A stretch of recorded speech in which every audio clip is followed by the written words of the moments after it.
Mis hermanos, vamos a abrir ahora la palabra del Señor en 2 de Corintios, capítulo 13, versículo 11 hasta el versículo 14. Vamos entonces, hermanos, a abrir nuestras Biblias en 2 de Corintios. La palabra del Señor para esta mañana se encuentra en 2 de Corintios, capítulo 13.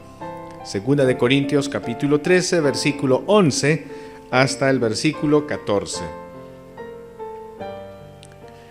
Y hermanos, ya estamos llegando a la parte final de nuestras prédicas en 2 de Corintios. Durante todos estos meses hemos disfrutado, hermanos, de esta carta. Hemos tenido contacto más cercano con la persona del apóstol Pablo. Hemos podido conocer de cerca las dificultades que tenía la iglesia de Corinto.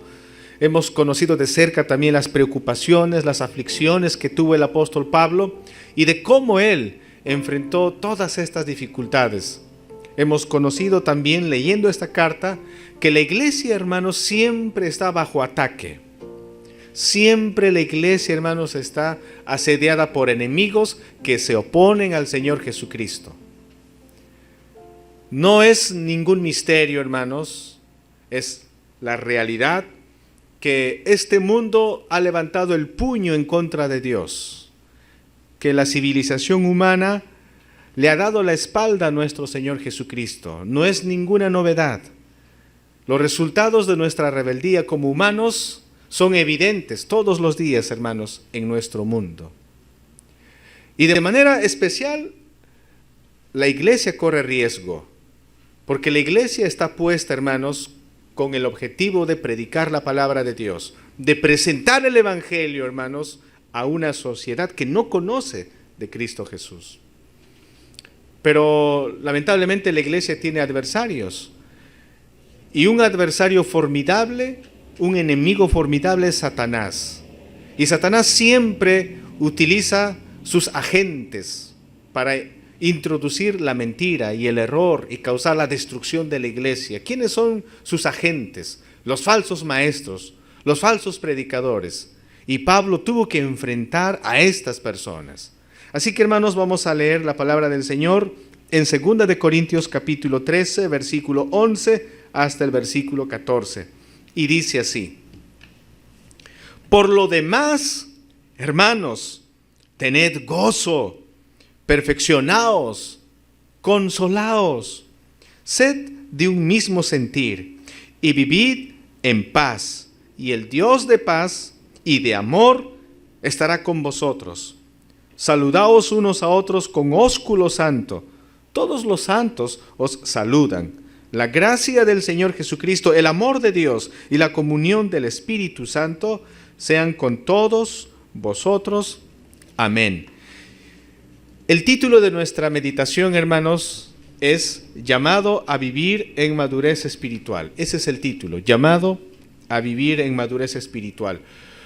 Porque Pablo se ha dado cuenta, hermanos, que la iglesia tiene dificultades, que la iglesia fácilmente está cayendo ante las enseñanzas de los falsos predicadores, porque la iglesia es una iglesia inmadura y la iglesia necesita madurar y necesita crecer. Hagamos de cuenta un niño que fácilmente puede caer ante los engaños de una persona malvada que se acerca al niño y le dice: hey niño, ven, tengo un premio para ti, tengo chocolates para ti. Hey niño, ven, vengo de parte de tu mamá, de parte de tu papá, a recogerte al colegio. Tu mamá no puede venir y yo estoy para llevarte. Soy tu primo, soy tu tío. Y los muchachos, muchas veces incautos, caen ante estos engaños. Algo similar también estaba sucediendo con la iglesia de Corinto. Y eso ya lo sabemos a lo largo de todas las prédicas que hemos dado. Entonces Pablo se ha dado cuenta, la iglesia necesita madurar. Y antes de terminar su carta, Pablo les va a llamar a la iglesia al crecimiento espiritual y a la madurez. Y la pregunta para nosotros es: ¿qué significa vivir en madurez espiritual? ¿Qué quiere decir ser maduro espiritualmente? Significa 5 cosas, y estas 5 cosas vamos a ver en este pasaje. Primero, hermanos, vivir en la madurez espiritual, en primer lugar, significa buscar la restauración. Buscar la restauración. En el versículo 11 dice Pablo: por lo demás, hermanos, me voy a detener aquí. Por lo demás, en la NBI me parece que dice en fin, hermanos. Pablo, después de haberles corregido, después de haberles advertido a los hermanos, Pablo reconoce que son sus familiares espiritualmente hablando. Y Pablo dice: me estoy dirigiendo a ustedes que son cristianos, son mis hermanos. Pablo dice: hermanos, tened gozo. Luego dice: perfeccionaos. Y esta palabrita perfeccionaos voy a explicar, porque esta es la primera cosa que necesitamos hacer para crecer en nuestra madurez espiritual. Esta palabra perfeccionaos también significa restaurar. Y esta palabra restaurar, en su idioma original, tiene la idea de reparar algo, tiene la idea de ajustar algo. Esta palabra restaurar antiguamente se utilizaba para hablar de las personas que se habían fracturado el hueso. ¿Qué sucede cuando el hueso está quebrado, fracturado? Se necesita volver a unir el hueso y se necesita restaurar eso. Pablo está diciendo a la iglesia está como un hueso fracturado, porque la iglesia se había dividido.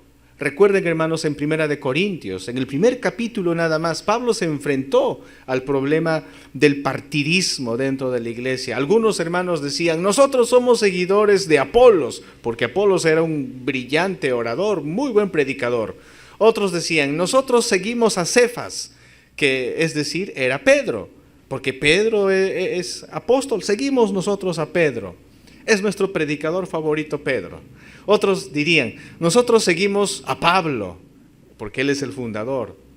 Y había otro grupo que decía: ni Pablo, ni Cefas, ni Apolos, Cristo, solo Cristo. No nos sujetamos a ninguna autoridad, no obedecemos a ningún líder. ¿Para qué? Solo a Cristo. Los que supuestamente eran más espirituales, pero tampoco no eran espirituales. La iglesia estaba dividida. Entonces Pablo les dice a los hermanos: lo primero que yo quiero que ustedes hagan, y esto es una señal de madurez espiritual, es que tienen que ajustar ese problema. No tienen que estar quebrados como un hueso roto. Hay que volver a unir las piezas. Y dice: por eso tienen ustedes que buscar su restauración. Esto es muy importante, mis amados hermanos, porque la pregunta sería: ¿y cómo nos vamos a ajustar? ¿Cómo nos vamos a unir cuando la iglesia está dividida? Bueno, la manera de unirse, la manera de volver a restaurar, es ajustándonos a lo que dice la palabra del Señor.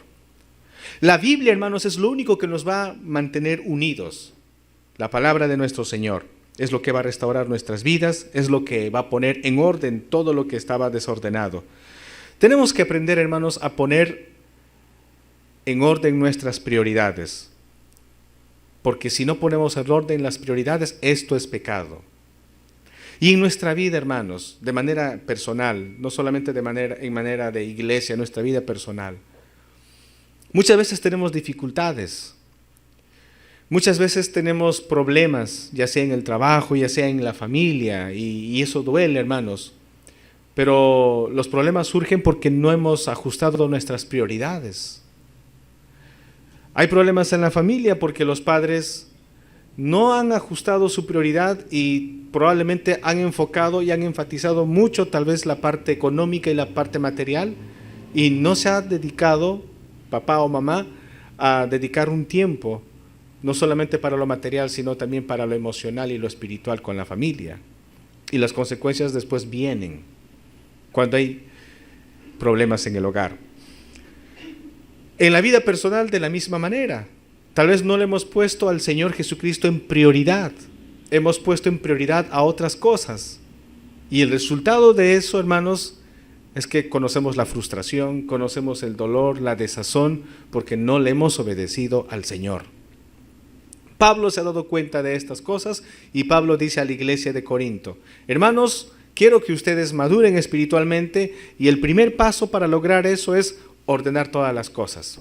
Lo que está quebrado, lo que está dividido, tenemos que volver a unir. ¿Cómo vamos a unirnos, apóstol Pablo? ¿Cómo vamos a lograr ordenar las cosas? Muy bien, hay que ceñirnos a la palabra de Dios. Aquí está el protocolo, aquí está la indicación. Hay que sujetarnos a la palabra de Dios, no a nuestros criterios personales, sino al criterio de Dios, a la palabra del Señor. Entonces, ¿cómo vamos a crecer en nuestra fe? ¿Qué significa vivir en la madurez espiritual? Número 1, hermanos, significa buscar la restauración, buscar ordenar las cosas con la palabra de Dios. Número 2, dice la Biblia en el versículo 11: por lo demás, hermanos, tened gozo, perfeccionaos. Luego dice: consolaos, consolaos. En la NBI, esta palabra consolaos se traduce como obedece a la exhortación. En la Reina Valera dice consolaos. Y nosotros diríamos: ¿por qué la Reina Valera dice consolaos y en la NBI dice obedezcan la exhortación? ¿Por qué esa diferencia, pastor? Bueno, les voy a explicar, hermanos. La palabra consolaos o la palabra obedezcan la exhortación en griego es una palabra que significa que alguien está a tu lado. Es la palabra parakaleo. Y parakaleo significa que alguien está a tu lado. Y ese alguien que está a tu lado está allí para consolarte, pero también para exhortarte, para corregirte, para alentarte si estás desanimado. ¿Y quién será ese alguien que está a nuestro lado todos los días para consolarnos, para fortalecernos, para exhortarnos también si es necesario, para hincar nuestros corazones cuando estamos yendo por el mal camino? ¿Quién es aquel que está en nuestras vidas, hermanos, que nunca nos va a abandonar? El Espíritu Santo. Dios ha mandado a su Santo Espíritu para morar en nosotros. Por esa razón, hermanos, se puede traducir como consolaos, también se puede traducir como exhortaos. Pero según lo que hemos visto, hermanos, las dificultades que tenía la iglesia en Corinto, podemos, y muy bien la NBI lo ha traducido, aquí habla de la exhortación. Claro, habla del consuelo, pero antes del consuelo viene la exhortación. Entonces, ¿qué significa vivir en madurez espiritual? Significa, primero, buscar la restauración. Segundo, significa ser obediente a la exhortación. Debemos ser obedientes, hermanos, a la exhortación de la palabra de Dios. Vamos a ir a 2 de Corintios, hermanos, el verso 4 del capítulo 4. Dice así: en el cual el Dios de este siglo cegó el entendimiento de los incrédulos, para que no les resplandezca la luz del evangelio de la gloria de Cristo, el cual es la imagen de Dios. La Biblia afirma, hermanos, que la sociedad vive en oscuridad y en ceguera. Nosotros estábamos en esa misma realidad, por eso éramos desobedientes. La Biblia nos dice que éramos hijos de desobediencia. Ahora en Cristo Jesús, hermanos, esa realidad no nos pertenece. Ya no tenemos que ser hijos de desobediencia. Tenemos que ser caracterizados por la obediencia. Y Pablo está exhortando a los hermanos de Corinto y les está diciendo: escuchen, les estoy exhortando, les animo en el Señor, les exhorto en el Señor a que cambien. Tienen que obedecer lo que previamente yo les he dicho. En Colosenses 1:28 dice también lo mismo. Así que voy a leer este pasaje, hermanos. Colosenses, ustedes pueden anotar en sus boletines. Colosenses capítulo 1, verso 28 dice de la siguiente manera: a quien anunciamos, amonestando a todo hombre y enseñando a todo hombre en toda sabiduría, a fin de presentar perfecto en Cristo Jesús a todo hombre. Repito, a quien anunciamos, amonestando a todo hombre. Aquí está, el apóstol Pablo vuelve a hablar sobre este tema de la amonestación, de la llamada de atención. ¿Con qué propósito se amonesta? Dice el texto bíblico: con el propósito de que la persona, de que el cristiano se parezca más y más a Cristo Jesús cada día. Para eso es la amonestación, no para desanimar, no para avergonzar al creyente, sino para animarle a que prosiga a la meta, que es parecerse más y más a nuestro Señor Jesucristo. Entonces el apóstol Pablo por eso les recuerda la exhortación a los hermanos de Corinto antes de finalizar su carta. Pero ¿qué otra cosa significa vivir en madurez espiritual? Aparte de buscar la restauración, aparte de ser obediente a la exhortación, la tercera cosa que significa vivir en madurez es buscar la unidad. En el versículo 11 dice: por lo demás, hermanos, tened gozo, perfeccionaos, consolaos. Dice luego: sed de un mismo sentir y vivid en paz. Están relacionados ambas cosas. Sed de un mismo sentir. Un mismo sentir. Ahora nosotros diríamos, pero ¿cómo nosotros podemos ser de un mismo sentir si somos tan diversos? Somos diversos. Si yo preguntara ahora, ¿cuántos están aquí que les gusta, por poner un ejemplo, el ceviche? ¿Cuántos están aquí que su plato favorito es el ceviche? Yo voy a ser el primero en levantar hermanos, ¿no? ¿Cuántos aquí están que les gusta la pachamanca? Creo que a todos, ¿no? Bueno, mi intención no es abrir el apetito, hermanos, pero lo que quiero decirles es que incluso, hermanos, en nuestras preferencias somos diversos. No a todos nos va a gustar lo mismo, ¿no? En muchos aspectos somos diferentes. ¿Cómo entonces vamos a mantenernos con un mismo sentir? ¿Qué es lo que nos va a permitir ser unidos? Y en el libro de Filipenses, en el capítulo 2, tenemos la respuesta, hermanos. Filipenses capítulo 2. Dice la palabra del Señor de la siguiente manera. Filipenses capítulo 2, versículo 5. Filipenses 2, 5 dice así: haya pues en vosotros este sentir que hubo también en Cristo Jesús. Ahí está la respuesta. Ahí está la respuesta. ¿Cuál es ese sentir que todos debemos tener? El sentir de Cristo Jesús, el pensamiento de Jesús. No el pensamiento del pastor, no el pensamiento del hermano líder, sino el pensamiento de Jesús. A eso todos tenemos que apuntar, todos tenemos que tener ese mismo pensamiento. ¿Y cómo vamos a tener ese mismo pensamiento de Jesús y ese criterio de Jesús? No hay otra manera sino leyendo la Biblia, estudiando la Biblia, aprendiendo la Biblia, porque la Biblia es el pensamiento de Dios. La Biblia es la manifestación de la voluntad y del criterio de Dios para nosotros.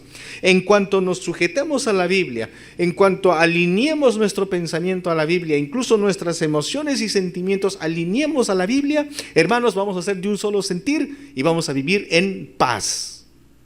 Y lo que queremos es vivir en paz, en armonía, hermanos. Y para vivir en armonía tenemos que hablar el mismo lenguaje, tenemos que tener el mismo pensamiento. ¿Y cuál es ese lenguaje? La Biblia. ¿Cuál es ese pensamiento? La palabra de Dios. No hay otra manera, hermanos, no hay otra manera. Y el apóstol Pablo está diciendo, ser maduro espiritual implica eso, implica buscar esa unidad. ¿Y cómo la buscamos? Vuelvo a decir, ciñéndonos a la palabra de Dios. Y eso nos va a traer paz. Pero ustedes pensarán y ustedes dirán, hermanos, pero el pastor no ha explicado en la prédica este tema del gozo, porque aquí el apóstol Pablo está diciendo a los hermanos en el verso 11, por lo demás, hermanos, tened gozo. Y usted, pastor, no ha explicado qué significa tener gozo. Bueno, el gozo es consecuencia de buscar la restauración. El gozo es consecuencia de obedecer. El que obedece a Dios va a tener gozo. El gozo viene como consecuencia de vivir en unidad, de tener el mismo criterio de Dios. El gozo viene como consecuencia también de tener la paz por vivir en armonía. Hermanos, ¿cómo puede alguien tener gozo si no está de acuerdo con su ser querido? ¿Cómo puede una familia vivir armoniosamente y con gozo si hay criterios diversos, si hay conflicto, si hay cosas que no se han arreglado, si hay cosas que están quebradas en la familia y no se ha arreglado? ¿Cómo podríamos encontrar gozo? No puede haber gozo. Entonces Pablo dice, hermanos, yo quiero que ustedes tengan gozo. El cristiano maduro, espiritual, es el cristiano que va a tener gozo, pero para eso necesitan arreglar las cosas, necesitan la restauración, necesitan obedecer a la exhortación, necesitan buscar la unidad en la palabra de Dios, necesitan cultivar la paz. Y luego dice, al final del verso 11, y el Dios de paz y de amor estará con vosotros. Y dice, el Dios de paz y de amor estará con vosotros. Y luego salta al versículo 12, saludaos unos a otros con ósculo santo. ¿Qué es ósculo? Bueno, hermanos, este es un español antiguo, este es un español de España, ¿no? El español latino dice beso, salúdense con un beso santo. Ósculo quiere decir beso. Obviamente nosotros ya no usamos la palabra ósculo, ¿no? Ya no se usa la palabra beso. Y nosotros podríamos decir, pero pastor, estamos en la cuarta ola y el COVID, pastor, ¿cómo hacemos entonces? Bueno, en la cultura del antiguo cercano oriente era normal besarse en la mejilla, en una mejilla y en la otra. Y creo que en nuestra cultura también, ¿no? Es normal, ¿no? Hay otras culturas donde tal vez no es expresivo el amor, pero en la cultura antigua, en Israel, sí era normal y era muy recurrente los besos santos, ¿no?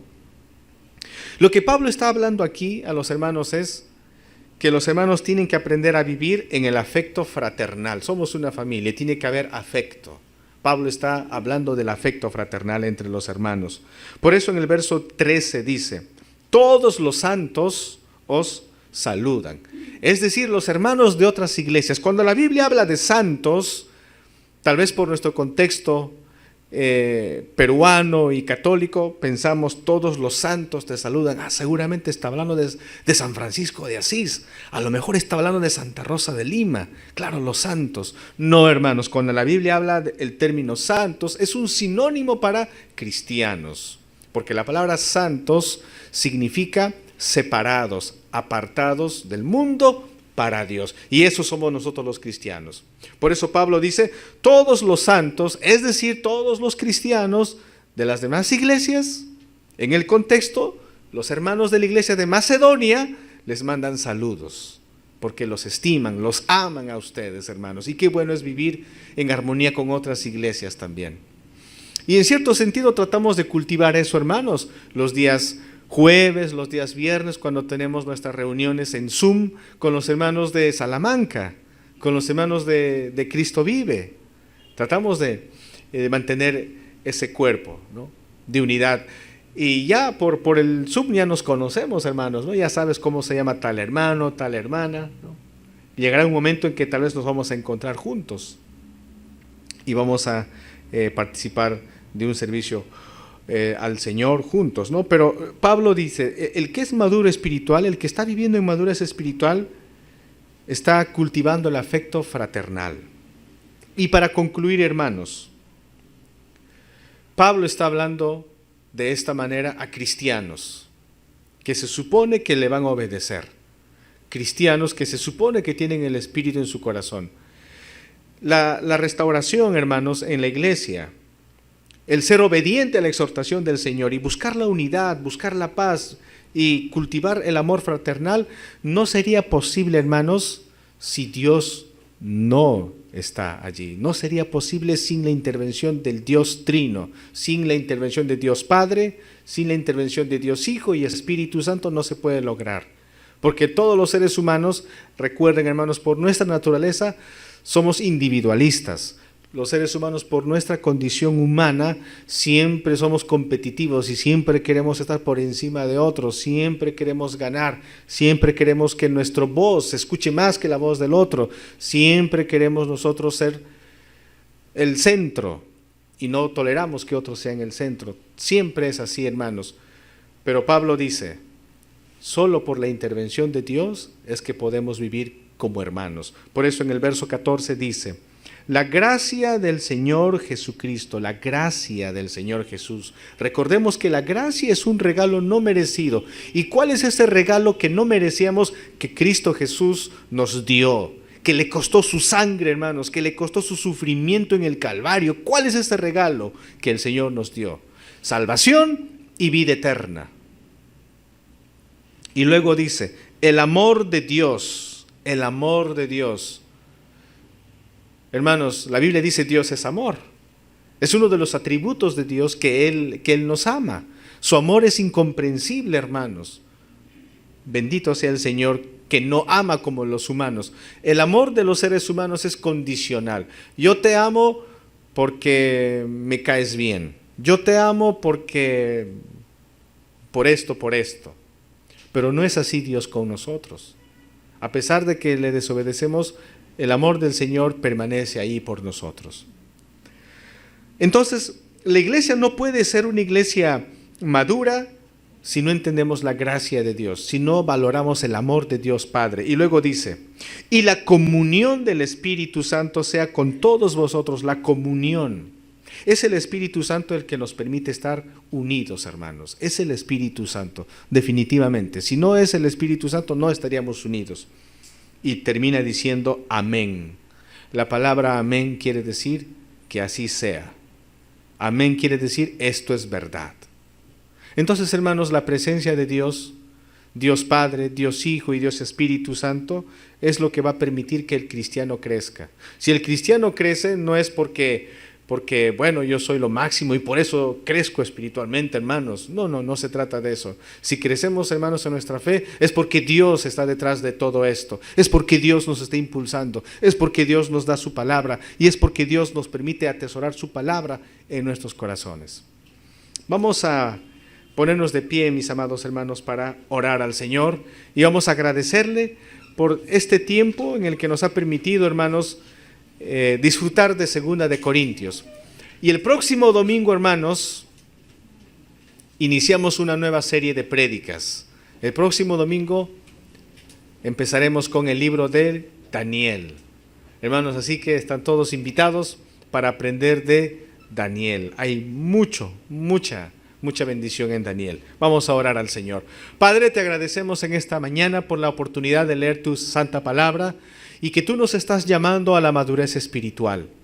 Y tú nos dices, Señor, que ser maduro espiritual implica, Señor, buscar la restauración, buscar ordenar las cosas que estaban desordenadas, ordenarlas, Señor, alinearla a tu voluntad, que es tu palabra. También nos dice, Señor, que ser maduro espiritual implica también, poderoso Señor, ser obediente a la exhortación, obediente a tu palabra, Señor.